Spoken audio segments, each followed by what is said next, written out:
Welcome to the Create Your Happy podcast, where conscious female creators come together with a shared vision to inspire and empower women as they learn how to fully embrace their humanness, find their unique voice, and collaborate on how together we can change the world.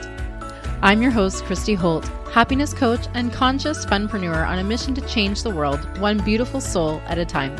All right, gorgeous, it's time to get curious and become inspired. It's time to create your happy. Welcome to the Create Your Happy podcast. So thrilled to have the beautiful Sarah Willoughby with us today. Sarah is a transformation coach, infertility coach, best-selling author, speaker, and Reiki practitioner. Is there anything that you don't do, Sarah? Welcome to the show. I'm so glad to have you here today. I would love for you to expand a little on all of that and share a little bit more about you and your story and how you got to where you are today. Hi, Christy. I'm so excited to be here. Thank you for having me. And thank you for the compliments. That's very humbling.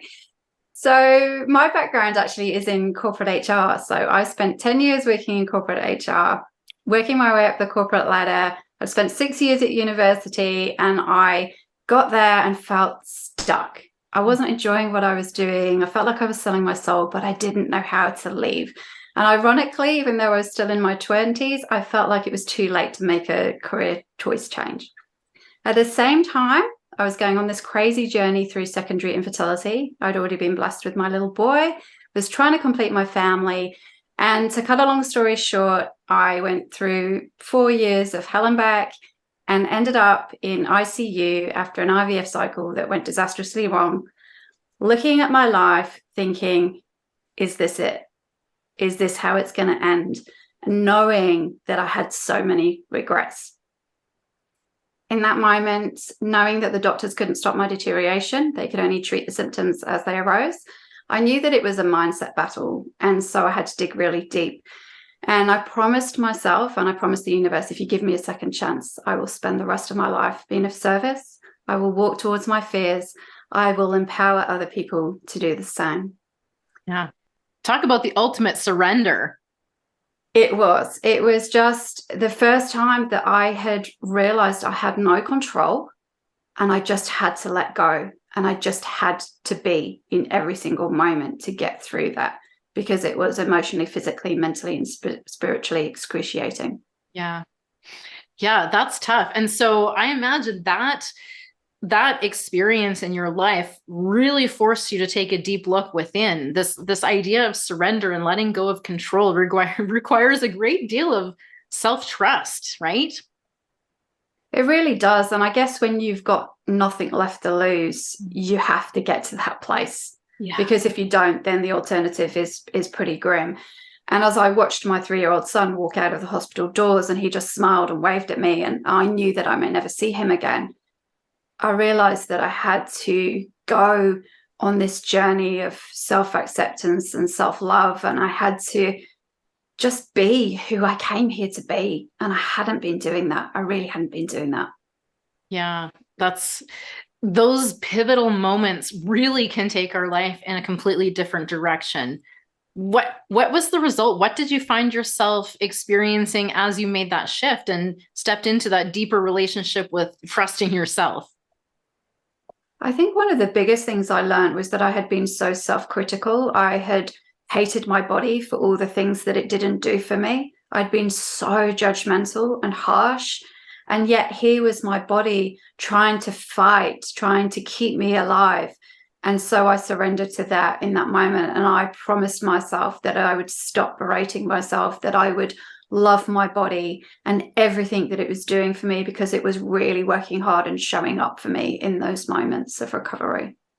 Yeah. And we can really take a lot of that for granted when things are going smoothly, when we're feeling well, when we're healthy and strong and nothing's in question. But those moments that, bring us to our knees can really cause us to need to dig deep.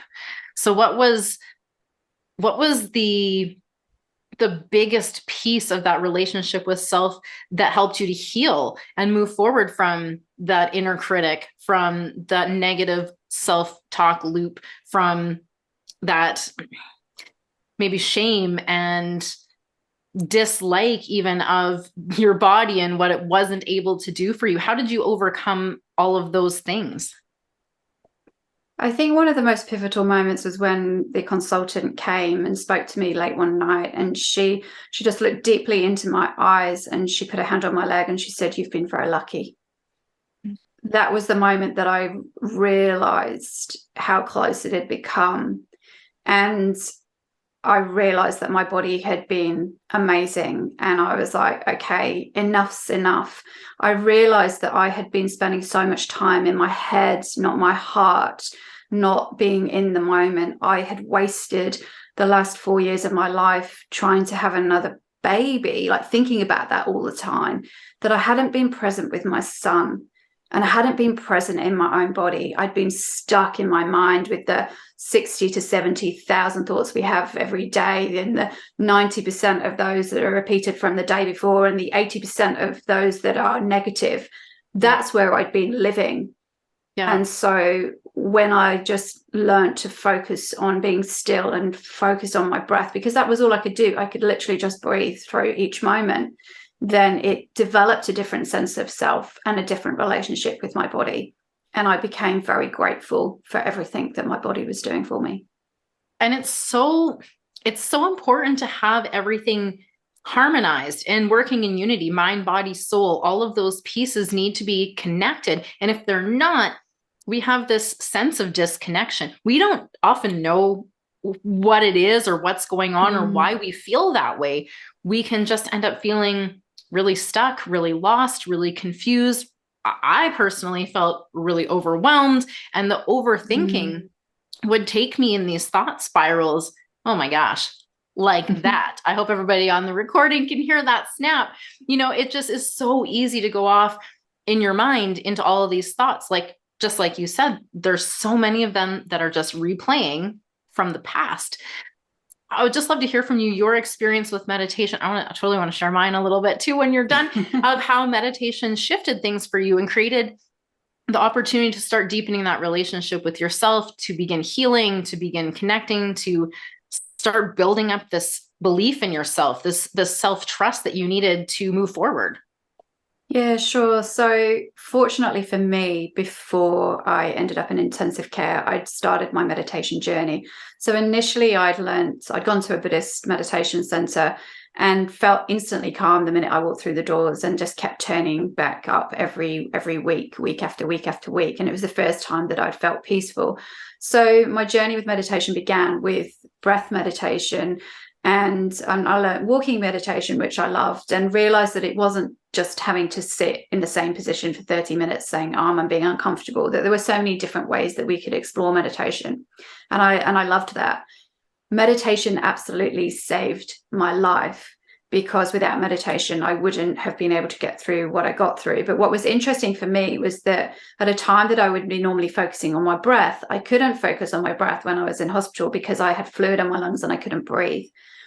So fortunately, I'd worked with a hypnotherapist, and she'd done all of these different hypnotherapy meditations. And those were the ones that enabled me to get in really deep and take me to a different place and take me out of my pain. So I was fortunate that I had at that point a range of tools. I'd also studied mindfulness, and when I was literally just stuck in bed looking at the same four walls and listening to all the different noises, I was able to bring myself back to the moment by practicing the mindfulness skills and training that I had learned, and breathing into my pain. So that was something that I'd learned through mindfulness, rather than trying to resist it and suppress it, was just breathing into that, noticing how our pain ebbs and flows. So that was where my meditation journey began, and I incorporated all of that into my healing journey.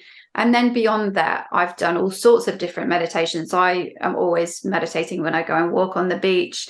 I love mantras. I love just purely sitting in silence and noticing what thoughts and emotions are coming up. So there's lots and lots of different ways that we can meditate. Some people meditate when they're running or when they're gardening.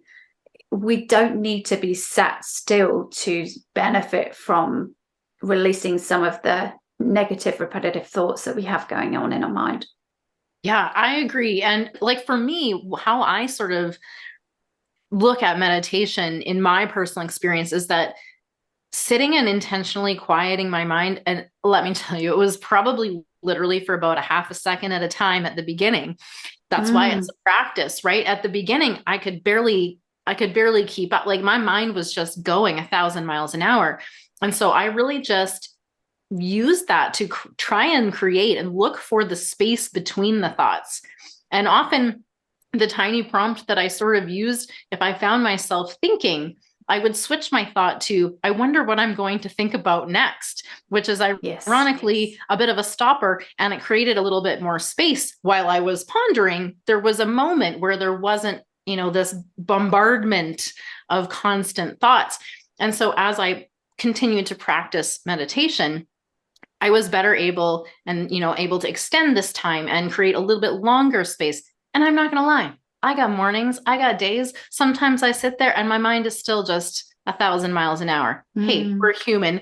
My mind is doing what it's meant to do, and that's a-okay. So if you're someone out there listening and thinking like meditation's not for me, I can't sit still, I can't quiet my mind, that means, in my opinion, that meditation is absolutely for you so that you can develop the skills to do those things that you're currently not believing that you're capable of doing. And the more that I created this space between my thoughts, the more opportunities I had to be intentional about which thoughts I was going to take on board. Because we know our thoughts they're not us. We don't need to identify with our thoughts. We are actually the observer of our thoughts. And same thing with our emotions. We are the observer of our emotions. And so if we can create this tiniest bit of space, even, it gives us an opportunity to zoom out and see things just from a slightly different perspective. And I'll tell you what, that really transformed my ability to deal with anxious reactions, my anxiety in general. I'd say before I started meditating, I very easily had sort of an anxious response to certain scenarios. And now I can witness that sometimes I even actually have a laugh about the same scenario that would have literally made me like sweating and panicking and like just a complete disaster. And now I can actually move through those sort of similar situations and just have a little chuckle like, wow, I remember when.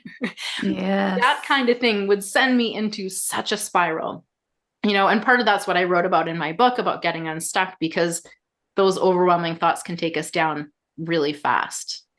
Tell me a little bit more about how you use meditation to heal from your infertility, because I know there is more to this story and I would love to keep digging in to get to the next bit, to the more part of your story.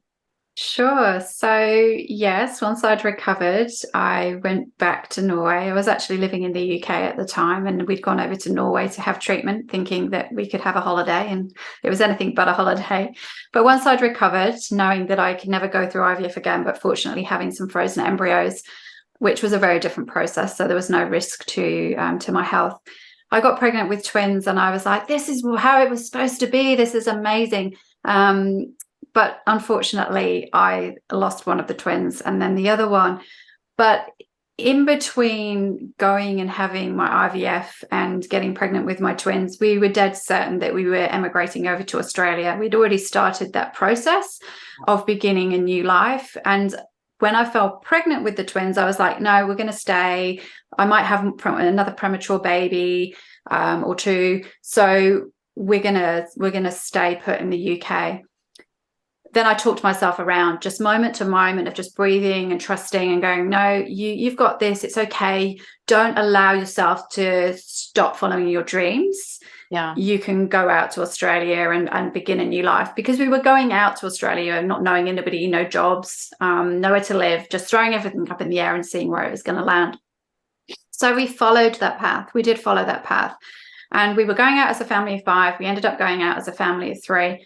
And when I got there for the first time, I lay on my bed and I felt truly, truly peaceful. And I felt like I was coming home.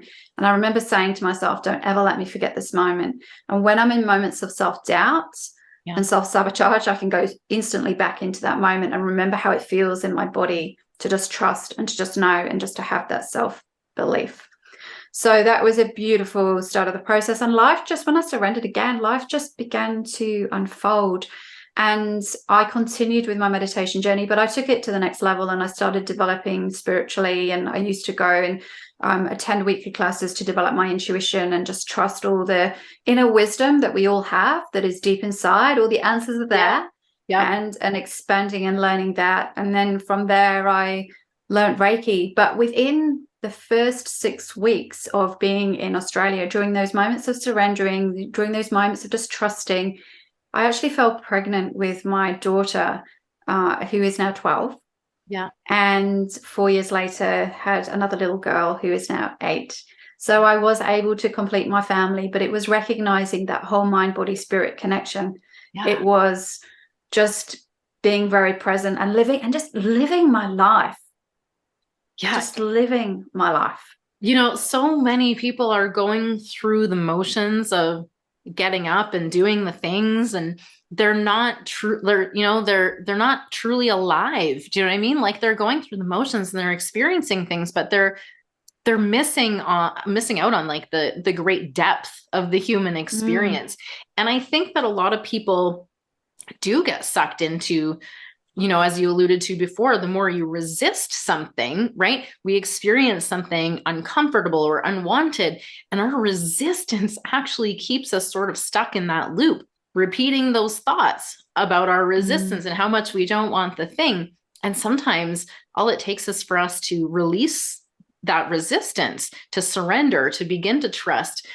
And you're right, we have the truth within us. The wisdom that we need to create the life of our dreams exists within us. And it is very confusing, I think, in today's world. We're led to believe that the answers are out there, that we just have to find the next guru or the next methodology or the next, maybe it's the next healing session or whatever it is to get there. But the truth is all of those answers are within us. And the more we can lean into this belief in ourselves, trusting ourselves, the truth within will reveal itself. And then we'll have so much more clarity on our direction. You articulated that beautifully.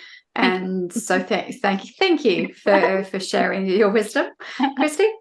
Yeah. So I think for me, it is just about, it is that continual journey of trust. And there's lots of different ways that we can develop that trust with self. So some of the things that I like to draw on to help me to get in that place of connecting with self is going out into nature.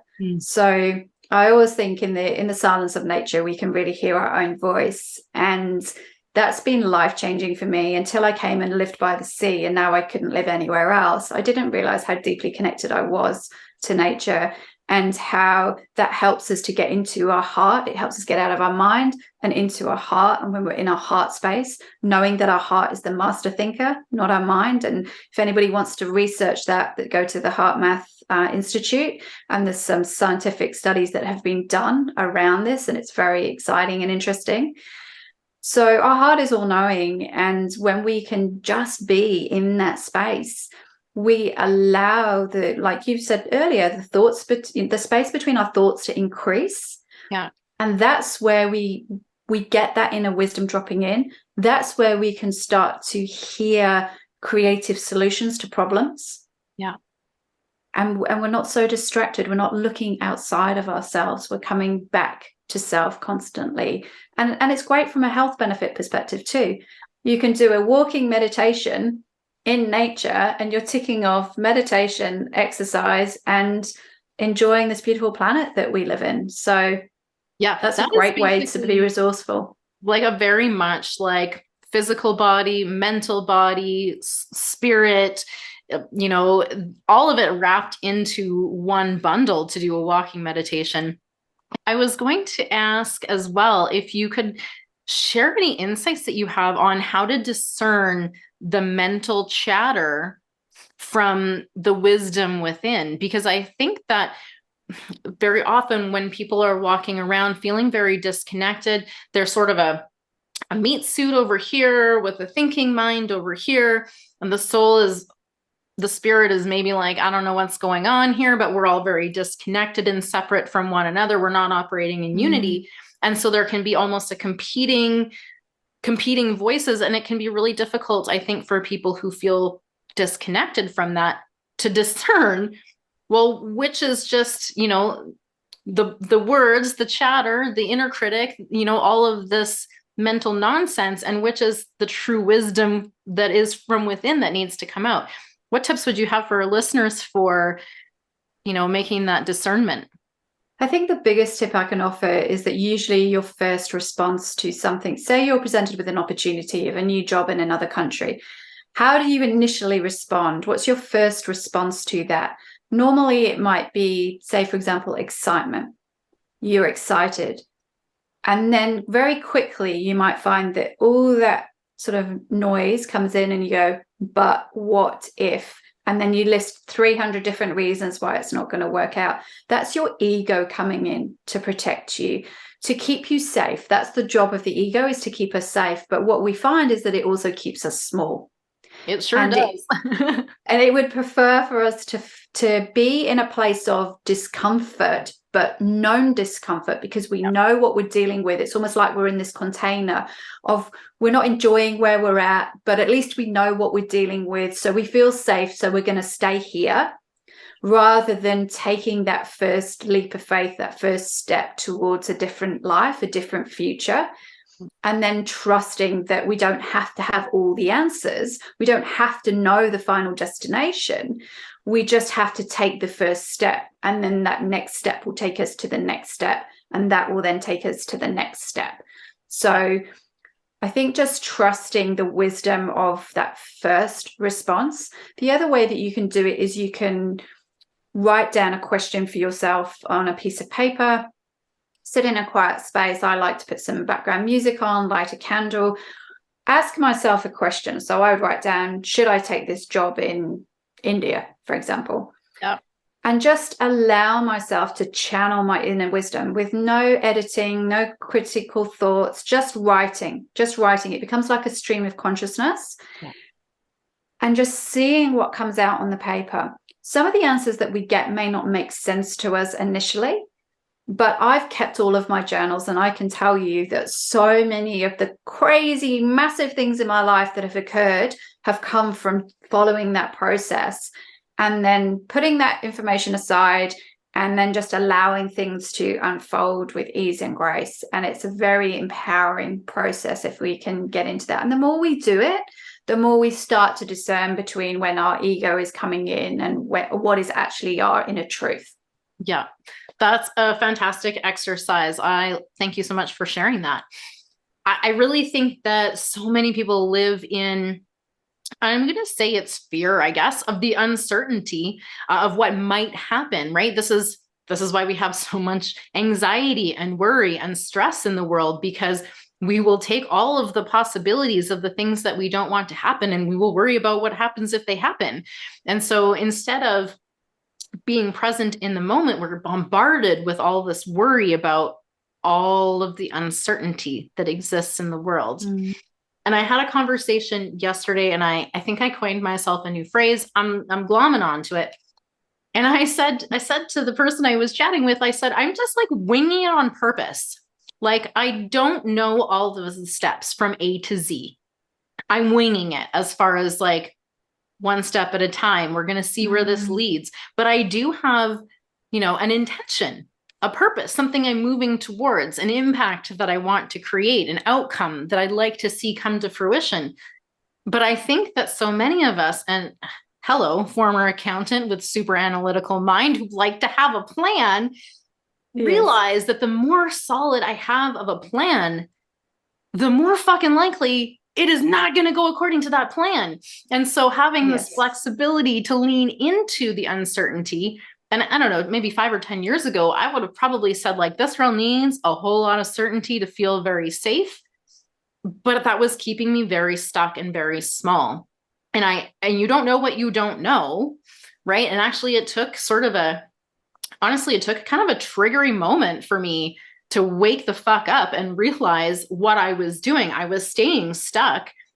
And sometimes we stay stuck, not because we are intentionally choosing to stay stuck or because it's comfortable or anything, but because we just don't know what the other options are. We may not feel change is possible for us. We might not know how to do that. And it feels really overwhelming. So we end up kind of stuck where we're at, just unaware of what's possible. And I think that very much describes how I was behaving in that moment when I was just going about my business. I was terrified of what could happen. I was worried to death about the impact, and here I'm talking really ultimately, I guess, mainly about my divorce, but in all aspects of life, I was bearing the weight of carrying this uncertainty, this worry, this anxiety, like the overwhelm and the overthinking. It just ruled my life. And until I started to actually pay attention to reality, I guess, because reality will show you very quickly that you are not in control of anything out there. But agreed. Do we try so hard? And, every time it's like a wake-up call. And so, when I started to realize like I need to learn how to embrace this uncertainty because like literally I can't go on with all this stress and worry and anxiety, then things really started to shift. And it's not easy. It wasn't an overnight shift. And like I say, the meditation played a big part in this. I love me some meditations, but even something as simple as taking 3 deep breaths to bring yourself back into the present moment can be a real game changer. It doesn't have to be complicated. And I know that people that use or that aren't using meditation yet, maybe are afraid that they don't have time or, it's going to take too much time and they're not going to be able to make it through. But if you break it down, you can really make it quite simple. And if you lean into this practice of just being present, and oftentimes when we can become present, we realize everything's actually okay right now, right? And I've had this realization on an occasion where I'm like, oh my gosh, I'm feeling really overwhelmed. I'm feeling really, really stressed up. I'm having like an emotional reaction in my body. Sometimes I'm not really sure where it's coming from, but I'm like, woo, like that. I'm feeling it, feeling something. But if I stop and become present in the moment, what I realize is, holy shit, I'm worried about my own thoughts. That's what I'm doing to myself. I'm letting those thoughts, add meaning to the emotion that is not there. And I would say things only matter as much as we make them matter. And I was making it matter way more than it needed to be made into. And so I was looping myself into an emotional spiral just by having some sort of basic emotion that I felt like I needed to define. And where is this coming from? And now I have all this story. How do you help people to rein that in so that they can become present? And I know you practice Reiki. Is that part of your practicing to, create more of a clear channel, to create more spaciousness, remove some of the density so that the emotions can flow? And how does that connect into the mind, body, soul wrapped into one? Because I think that when we can really connect all 3, then we become really powerful and really, much more able to discern and be in alignment with what's meant for us. Exactly. So yes, Reiki and energy healing is a massive part of what I do with people. And what I love about Reiki in particular is that it's very gentle, but yet very powerful. And every experience that people have when they receive Reiki is different. And Reiki has no boundaries in terms of you can send distant healing to people. You don't have to be physically touching somebody for that energy to be felt and for that healing to occur. But it's very empowering in terms of the person who's receiving Reiki is self-healing. It's a self-healing tool and journey. And it's mutually beneficial because when I give Reiki, I receive Reiki for myself too. So I love that. It's a very sort of balanced exchange, so to speak. So Reiki really enables people to connect in a different way. So it can even just bring a different state of rest to people. Most people that come and see me are tired. They are exhausted and they just need to rest. And it's more restful than sleep. So they can have an hour session with me and feel more rested than if they'd had 5 hours sleep. Who needs this, right? I think we all could use Exactly. So you've got the benefits from a body perspective because your body is relaxing. Yeah. It's getting rest in a different way. It's allowing some of the pain, physical pain, to come up for healing. It's allowing emotional pain to come up for healing. It's allowing a deep connection with your spiritual self. So people will often have amazing experiences with visits from loved ones, or get some insight in terms of where their journey needs to take them. They might see images or get a feeling or get a sense of what their next step is. So it really is, and you get that break from your mind, that break from the repetitive thoughts. So it really is a beautiful mind, body, spirit healing session modality, and I love to share it with people. It absolutely changed my life. I learned it originally to help my son, who has learning differences. When he was 5, we found out he had learning differences caused probably by his prematurity. But then I realized, no, I need to share this with more people. This is incredible. So if people haven't tapped into energy healing yet, there are so many different types. See where your heart is drawn and just experiment with it. It opens you up in such a different, beautiful way. Yeah. And there's something about, and I realize now I didn't quite finish my story a little bit earlier about being triggered. There's something about opening up and really doing the deep inner work and looking at what's coming up. And what I was going to share earlier is that a friend of mine more or less called me out. It didn't feel good. She said something to the effect that you're never going to leave. And of course, I was not happy with her saying that. I thought, who is she to tell me, like, this thing? That was my initial response. But when I sat back and looked at it, I'm like, yeah, it made me look at myself. And so it really, honestly, it had really nothing to do with her. It just made me take pause and look at myself and what I was doing. And actually, I would say with gratitude, it was a catalyst to me finally doing something differently. I mean, it's really hard going through a divorce or anything like that. And so the uncertainty was really just so overwhelming, and you just don't know. So you can really get trapped in this, like, should I stay? Should I go? I'm not sure. But sometimes when we have those things either coming up in an intentional healing session or being really activated as a response to someone else, and this literally could even be a stranger on the internet, when you're feeling like really activated by something, meaning you're having a big emotional response, that's a great opportunity to take a look, because I really truly believe that things that create that sort of trigger response, that activation, are merely information, some things coming up for us to look at. And so there's wisdom. There's a nugget of wisdom inside of it if you will, allow yourself the space to get in the present moment, right? Without the storytelling, without the extra meanings and judgments and the over-identification, but just be present with yourself. What is there for you to look at? And that can really help you to shift and, heal from those things so that they no longer continue to create that response in you. Yeah, and I think an extension of that is recognizing that nobody can make us feel a particular way. So like you mentioned, if there is a trigger there, it is something to look at, because you could have 100 people in the same room and she could have said that to 100 people and they would have 100 different responses. Yeah. So what is it in your response? Why does it trigger you? What do you need to look at more deeply? Because otherwise it would just be like water off a duck's back. It would just be a comment that you just didn't even register. Yeah.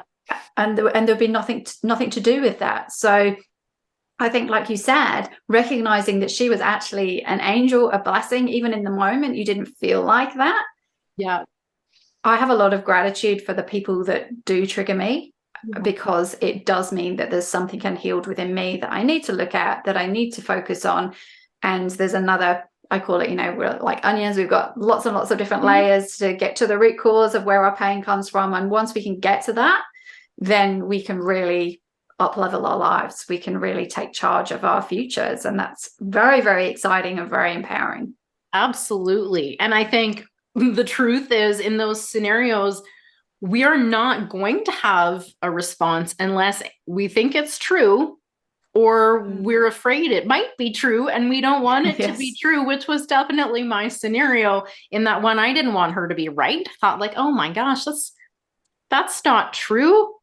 Is it true? Right? It was sort of this like, oh, wait a minute. So far, that is true. She's not wrong at this point. But, you know, I wasn't about to let her predict my future. So I had to step up and figure out my own stuff. Sarah, I would love for you to tell us a little bit more about anything that you are working on right now, any passion projects, any amazing offers that you have to share with the audience, and where people can get in touch with you to learn a little bit more. Absolutely. So the best place to connect with me is through my website, which is sarahwilloughby.com.au. And if people would like to sign up to my weekly newsletter, where I share lots of insight, tips, wisdom, special offers, then they will receive a free breathing meditation. The other offer that I have for people is, this is my book. It's called Infertility Saved My Life, Healing PCOS from the Inside Out. The first part of the story is, well, it's my story, it's my memoir. And the second part of the book is all the tools, insight, techniques, wisdom that I learnt along the way that fundamentally saved my life and changed my life. And those tools, techniques can be applied to your life regardless of whether you're going through infertility or not. I've had lots of feedback from both men and women who've read it saying that there's a lot of value in there. So if anybody would like a free ebook copy of my book, then they can email me at sarah@sarahwilloughby.com.au, and I will send you a little coupon code and you can download that for free. So I'd love to share that. So I'm doing lots of promotion on my book at the moment. That's one of my passion projects, is just trying to get that out into the world. It's a subject that we don't talk about. There's lots of silence, stigma and shame around it. And we will all know somebody who is dealing with infertility. It affects about 1 in 6 couples. And miscarriage as well is something that I want to shine a light on. So I'm focused on that. I'm also coaching people. I do transformation coaching and help people to really deeply connect with self and heal and move forward and transform from the inside out. So lots of different opportunities to work with me. I also do distant healings and see people in person. So I'd love to connect. Just reach out, say hi. And I know Christy will be sharing my links for my social media, but if you just search for my name, Sarah Willoughby or Sarah Willoughby Australia, you'll be able to find me on LinkedIn, Facebook and Instagram. Fantastic. And thank you so much for sharing that generous offer for people to check out your book, hear a little bit more about your story. No doubt there are tons of pieces of wisdom to take from that, whether you've struggled with infertility or not. I would love to wrap up the show by having you share with us just whatever sort of practical tip or hack that you would like to share, really to help people fine-tune and hone that self-belief, that connection with self, and to really, take their experience to the next level. I think one of the things that we do is we tend to look outside of ourselves for our answers, and we live our lives by the expectations that other people have for us and that we have for ourselves that are not necessarily our own beliefs. One of the things that I've had to do that is super, super hard is I have to look at the people that I'm spending my time with, and I have to look at how I energetically feel in the company of those people. Are they building me up? Are they making me feel good? Not in an egotistical way, but how is it impacting my energy? Or am I leaving those conversations and those interactions feeling drained and overwhelmed and sad and depleted? If it's the latter, it's an opportunity to really look at the balance in those relationships and see whether they're serving you. Sometimes to be able to welcome in the new, we need to let go of the old. And do it with love, do it with grace, and do it with love. And just recognize that we are constantly evolving. We're constantly up-leveling from an energetic perspective. And we can't take everybody with us on our journey. And if we really want to live our best life and step into our own truth and fulfill our true potential and the reason why we came here, be mindful of where you're spending your time, because it's the one thing, and I learned this the hard way, your time is the one thing that you can't get back, and it is so incredibly precious. So that would be my best advice, as hard as that process can be. Fantastic advice. And honestly, we could all probably use to do that with our social media as well, and doing a social media audit. If you are scrolling social media and it is making you feel crappy, that is another sign to maybe do a little curating, right? get your feed full of people who inspire and uplift you and give you ideas that actually feel good in your body, and then allow those to just sort of permeate your experience and see where that is going to take you. Because I know that the more encouragement, the more inspiration, the more wisdom that you gather, and the more self-awareness that you have, the stronger and stronger your self-belief is going to grow. Thank you so much for joining me on the show, Sarah. It has been an absolute pleasure. Thank you so much for having me. I've loved our conversation, and keep shining your beautiful light. I love all the work that you're doing. Now, I love you all. Let's go do some epic shit, shall we? Mwah! If you're ready to go a little bit deeper and do the work for yourself, my book, Unstuck for Women, is going to help you to create your personalized spiral stopper using my spiral stopper method in order to shut down all that overthinking and overwhelm that have been keeping you stuck in your current patterns. I'm going to explain inside the book how your brain works and why it might not be currently helping you to accomplish your goals, and how to change that. I'm also super excited to announce the upcoming launch of my brand new course, the Get the Fuck Unstuck Adventure. In this course, you are going to learn how to accept yourself as a whole-ass human, perfectly imperfect, just as you are. You'll discover how to free yourself from unnecessary pain and suffering. You'll learn how you can look and feel better in your body right now. You'll learn to understand yourself better in order to intentionally create the experiences you desire. And of course, you're going to learn how to stop merely surviving so you can finally start thriving. This adventure contains 21 perspective shifts that are going to take you from stuck in survival mode to consciously creating as your next level self. So join us, try on a few new perspectives, play with a few new possibilities, and become more intentional with your life. Registration is open, and the course kicks off on February 6th. If you haven't had a chance yet, be sure to head on over to my website at gtfu.ca for some sweet goodies and bonuses that are going to help you get the fuck unstuck, starting right now. Thank you so much for listening to today's show. I trust you were inspired to take back your power and create your happy. If you enjoyed this episode, please subscribe, leave a review, and share the show with women in your life who could use a little extra inspiration today. If you'd like to connect with myself and/or today's guest, you can find those details in the show notes. We would love to hear from you. If you've got an inspiring story to share, you can also apply to be a guest on the show at createyourhappy.ca. As always, get out there, have fun, be you, and create your happy.